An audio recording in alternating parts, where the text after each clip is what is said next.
ሀገር በቀል ሰብሎችን በዘረመል ምህንድስና የማዳቀል እንዲሁም ደግሞ የመለወጥ ሂደት የሀገሪቱን የምግብ ሉዓላዊነት ስጋት ውስጥ እንዳይከተው ጥንቃቄ ሊደረግበት ይገባል ተብሏል።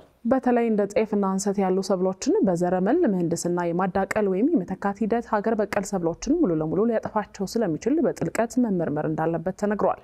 የተነገረው ደግሞ የሰው ሰራሽ አስተውሎትና የዘረመል ምህንድስና ጥምረት አካሄድ እንዲሁም ደግሞ የብዝሃ ሕይወት ደህንነትን ማስጠበቅ ላይ ባተኮረው የምሁራንና የባለድርሻ አካላት የውይይት መድረክ ላይ ነው። ውይይቱን ሪፖርተራችን ፍስሐ ደሳለኝ ተከታትሎታል።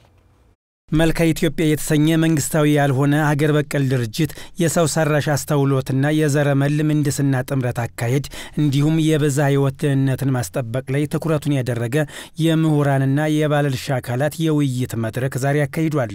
በመድረኩ የሰው ሰራሽ አስተውሎትና የዘረመል ምህንድስና ጥምረትን የሚጠቁሙ የተለያዩ ጥናቶች የቀረቡ ሲሆን በተለይም ሀገር በቀል ሰብሎችን በዘረመል ምህንድስና የማዳቀል እንዲሁም የመለወጥ ሂደት የሀገሪቱን የምግብ ሉዓላዊነት ስጋት ውስጥ እንዳይከተው ከወዲሁ ጥንቃቄ ሊደረግበት ይገባል ተብሏል። በዚሁ መድረክ የተገኙት የህዝብ እንደራሴዎች ምክር ቤት አባላትም ቅድሚያ የሀገሪቱን ሀገር በቀል ሀብቶች ሙሉ ለሙሉ አሟጦ መጠቀም አስፈላጊ ነው ብለዋል። በሌላ በኩል በሀገር ውስጥ የሌሉና ወደ ሀገር ቤት ቢገቡ ኢኮኖሚያዊ ፋይዳቸው ከፍተኛ የሆኑ የሰብል ዝርያዎችን መጠቀምም ተመራጭ መሆኑንም አክለዋል። ጥንቃቄ ሊደረግ ይገባል። አያስፈልግም አትልም። በዚህ በሳይንስና ቴክኖሎጂ ዘመን እንሰት በኢትዮጵያ ከ40 እስከ 50 ሚሊዮን ህዝብ ይጠቀማል እንደ ምግብ ዋስትና ማለት ነው። በዘረመል በተተካው ይሄንን እነዛ ከመቶ ምናምን በላይ ተመራማሪዎች የሚያውቋቸው ከመቶ ምናምን በላይ ዝርያ ያለው እንሰት ሊያጠፋው ይችላል። ሌሎችም እነ ጤፍ እነ በቆሎ በእንደዚህ አይነት መልኩ ልንቀይራቸው ካደረግን ጥንቃቄ ካልተደረገባቸው ለሌላ ነገርም ጭምር ሊዳርግ ይችላል ነው። መች ታርሶ ነው የኛ መሬት ታርሶ እኮ አልበቃው አልተደረሰም እኮ የግብርና እንትናችን አቅማችን አሟጠን ተጠቅመን ለምግብ ዋስትናችን ያረጋግጠን እየሄድን አይደለም።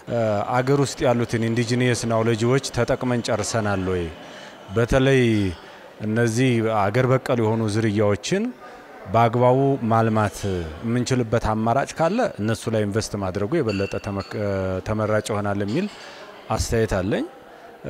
እነኛን ሁሉ ሞክረን ደግሞ በተለይ የምርትና ምርታማነቱን ለመጨመር እንደ ሀገር ያለውን ደግሞ የበሽታ መከላከል እንደ አይነት ነገሮችን ለማምጣት እዛ ላይ በተጠና መልኩ ቢገባበት የተሻለ ይሆናል የሚል ነገር ነው በዚህ በኩል ያለኝ ማለት ነው። በተመሳሳይ የሁነቱ አዘጋጅ የሆነው የመልካ ኢትዮጵያ ስራ አስኪያጅ ሰሎሞን ከበደ ሀገር በቀል ሰብሎችን በዘረመል ምህንድስና የማዳቀል እንዲሁም የመለወጥ ሂደት ከመተግበሩ አስቀድሞ ሁሉን ያሳተፈ ጥናት ሊደረግበት እንደሚገባ ገልጸዋል።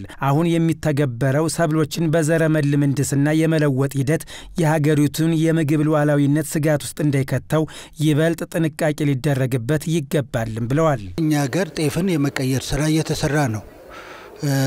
ጤፍን ስንቀይረው ይሄ ጤፍ ሁለት ችግሮች አሉት። አንደኛ የተቀየረው ጤፍ ምን አይነት በውስጡ አልሚ ምግብነቱን ምኑ ሊቀየር ይችላል? ያ የሚቀየረው ዘረመል የሚሰጠው አልሚ ምግብ ተቀይሮ መርዛማ ይሆናል። ሁለተኛ ይሄ የተቀየረው ዝርያ ለዋጋው ከፍ ይላል። ሶስተኛ ነገር ይሄ የተቀየረው ዝርያ በፓተንት በአእምሮ ንብረት ህግ መሰረት ባለቤት የውጭ ካምፓኒዎች የኛ ነው ይላሉ። ስለዚህ ገበሬው እንደድሮ ዘር ለሚቀጥለው ጊዜ የሰብል ጊዜ ዘር አከማይቶ ስቶር አድርጎ መጠቀም አይችልም። በሙሉ የስኳር ውስጥ የገባ ነው። መጀመሪያ ትንሽ አቀመሱን አለማመዱን በነፃ ነበር፣ ዋጋው ርካሽ ነበር። አሁን ግን ያለ ስኳር መንቀሳቀስ አንችልም። ልክ እንደዛ ነው የሚሆነው። ይሄኛው ደግሞ በጣም ከባድ ነው። በዚሁ ዙሪያ ያነጋገርናቸው በኢትዮጵያ የአካባቢ ጥበቃ ባለስልጣን የልውጥ ህያዋን የቁጥጥር ባለሙያ ምንታምር መሰለ ሀገር በቀል ሰብሎችን በዘረመል ምህንድስና የማዳቀል እንዲሁም የመተካት ሂደት በውስን ሰብሎች ላይ ተግባራዊ መደረግ መጀመሩን ገልጸዋል። እስካሁንም 7 የሰብል አይነቶችን በዘረመል ምህንድስና የማዳቀል እንዲሁም የመተካት ሂደት መተግበሩን ተናግረዋል። እስካሁን ድረስ ለሰባት ሰብሎች ፈቃድ ተሰጥቷል።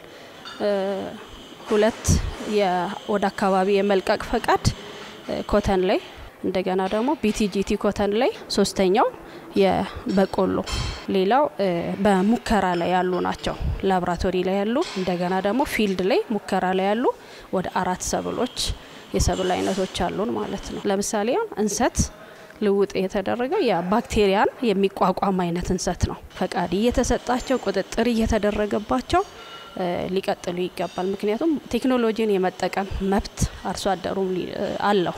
የቁጥጥር ባለሙያው አክለውም በዘረመል ምህንድስና የተዳቀለና የጥራት ጉድለት የታየበት 9.5 ኩንታል የበቆሎ ዘር ምርት ወደ ህብረተሰቡ ከመሰራጨቱ በፊት በማሳ ላይ እያለ በእሳት በማቃጠል እንዲወገድ መደረጉን ጠቁመዋል። በሌሎችም በተመሳሳይ መንገድ የተዳቀሉ ወይም የተለወጡ ሰብሎች ላይ እንዲህ ያለው ቁጥጥር ተጠናክሮ እንደሚቀጥልም ተናግረዋል።